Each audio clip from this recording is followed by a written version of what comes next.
ابھی وقار اب مؤذن نے دروازے کو کھلوا، رب نے دروازے کو کھلوا دیا، امام سے بھی اب کسی مائی کے لال کے اندر دم نہیں ہے کہ مسجد کے دروازے کو بند کر سکے، کیونکہ بلایا کسی دنیا دار نے نہیں ہے، میرے رب نے بلایا ہے، میرے رب نے بلایا۔ اور نماز کے اندر تو نماز دل کو بھی صاف کرتی اور بندے کے باہر کو بھی صاف کرتی۔ کیسے؟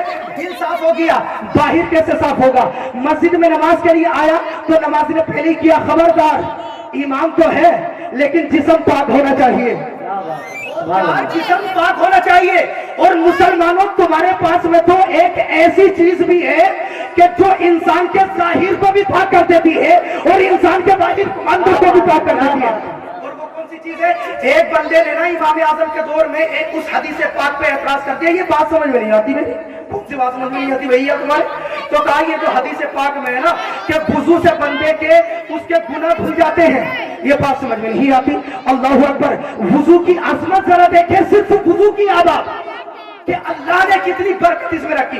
امام اعظم ہاتھ پکڑ کے مسجد میں لے گئے، اللہ اکبر، اس اعتراض کرنے والے بندے پر خاص نظر فرمائی اور کہا بیٹھ جا، اللہ اکبر۔ جب نمازی نماز کے لیے آنے لگے نا تو ایک بندے نے وضو کیا، اللہ اکبر، امام اعظم نے فرمایا ذرا اس پانی کو دیکھ کیسا تجھے نظر آ رہا ہے، اللہ اکبر۔ امام اعظم سے کہتا ہے وہ بندہ کہ حضرت یہ پانی تو مجھے ایسا نظر آ رہا ہے جیسی گار ہوتی ہے، اللہ اکبر۔ اب اس کے بعد میں ایک دوسرا بندہ آیا، اس بندے نے وضو کیا، امام اعظم نے پھر فرمایا بتا اب اس بندے کا پانی وضو کا گرا ہوا کیسا نظر آ رہا ہے؟ اب ابھی ذی وقار اس بندے نے کہا مٹیالہ نظر آ رہا ہے۔ ایک تیسرا بندہ آیا، اس بندے نے وضو کیا، امام اعظم علیہ الرحمہ نے پوچھا اب پانی کیسا نظر آ رہا ہے؟ اب ابھی ذی وقار اس بندے نے کہا پانی صاف و شفاف نظر آ رہا ہے، اللہ اکبر کبیرہ۔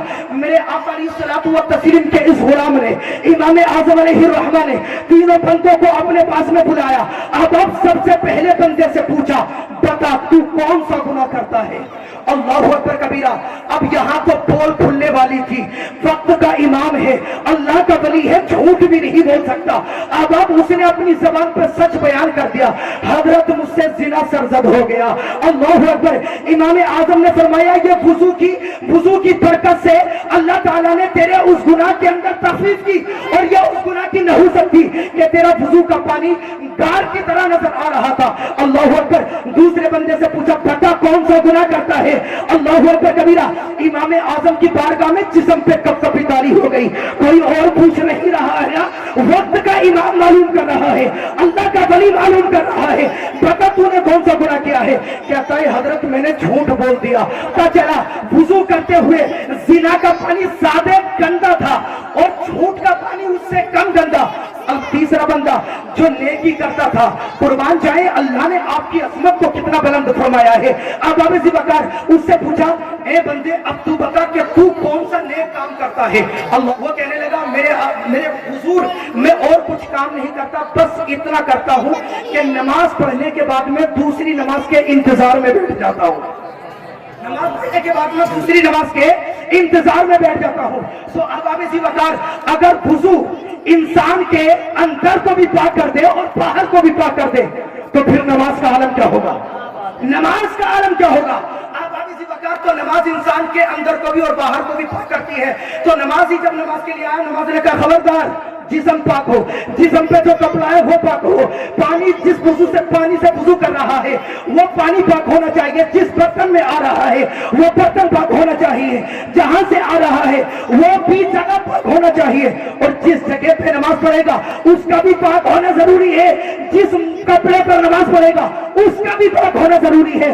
تو انسان کے نماز نے اندر کو بھی پاک کر دیا اور انسان کے نماز نے ظاہر کو بھی پاک کر دیا۔ سبحان اللہ۔ آخری پوائنٹ میں آپ کی سماعتوں کی نظر کرتا ہوں، بات ختم کرتا ہوں، ایک اور آیت اور اسی سے لگا کے آپ کی سماعتوں کی نظر کرتا ہوں۔ آباد قرآن مجید میں اللہ نے ارشاد فرمایا وَاللَّهُ خَلَقَ كُلَّ دَابَّةٍ مِّن مَّاءٍ فَمِنْهُم مَّن يَمْشِي عَلَىٰ بَطْنِهِ وَمِنْهُم مَّن يَمْشِي عَلَىٰ رِجْلَيْنِ وَمِنْهُم مَّن يَمْشِي عَلَىٰ أَرْبَعٍ۔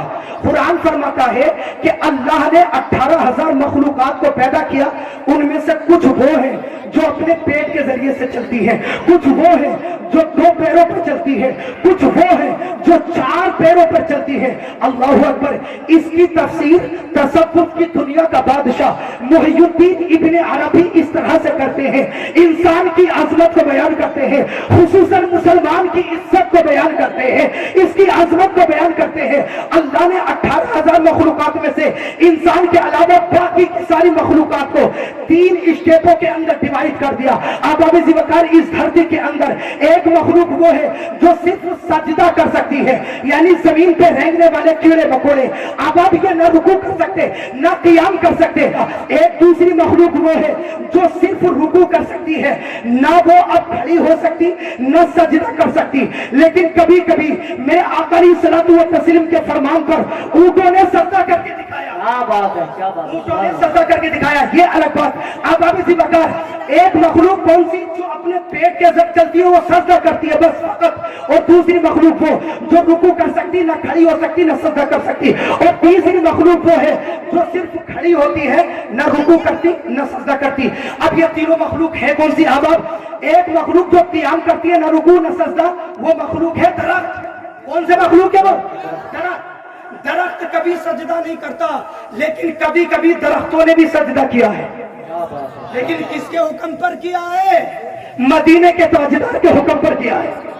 اچھا، رکوع میں رہنے والی مخلوق یعنی چوپائے وغیرہ یہ بھی سجدہ نہیں کرتے، لیکن کبھی سجدہ کیا ہے کس کے حکم پر؟ مدینے کے تاجدار کے حکم پر کیا ہے۔ محی الدین ابن عربی آخری الفاظوں میں بیان فرماتے ہیں، لیکن اسی دھرتی پر ایک مخلوق وہ بھی ہے جس کو اللہ نے یہ عزت عطا فرمائی ہے کہ وہ اگر قیام کرنا چاہے تو وہ قیام بھی کر سکتی ہے، وہ رکوع کرنا چاہے تو رکوع بھی کر سکتی ہے، اگر وہ سجدہ کرنا چاہے تو وہ قوم سجدہ بھی کر سکتی ہے، اور اس قوم کا نام ہے مسلمان ہے۔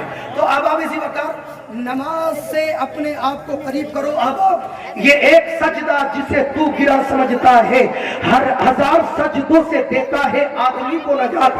آپ باری تعالیٰ کی بارگاہ میں اپنے سر کو تو جھکائیں، میرا رب دنیا دار کے تحویز پر آپ کے سر کو جھکنے سے محفوظ فرما دے گا۔ یہی وجہ ہے کہ جو اللہ تعالیٰ کی بارگاہ میں اپنے سر کو نہیں جھکاتا نا، میرا رب بھی فرماتا تیری اوقات نہیں ہے، چل جھکا اس کے سامنے، اس کے سامنے جھکانے طریقے۔ پتا چلا کہ جو رب کے سامنے اپنے سر کو نہیں جھکا سکتا، میرا رب دنیا میں بھی ذلیل کر دیتا ہے اور اس کو آخرت میں بھی ذلیل ہونا پڑے گا۔ لیکن جو نماز سے دل کو لگاتا ہے، اللہ تعالیٰ دنیا کے ہر بندے سے اس کو ماورا کر دیتا ہے، اور دنیا دار کی دہلیز پر اس کو سر جھکانے کی یہ جو عادت ہے اس سے محفوظ فرما دیتا ہے۔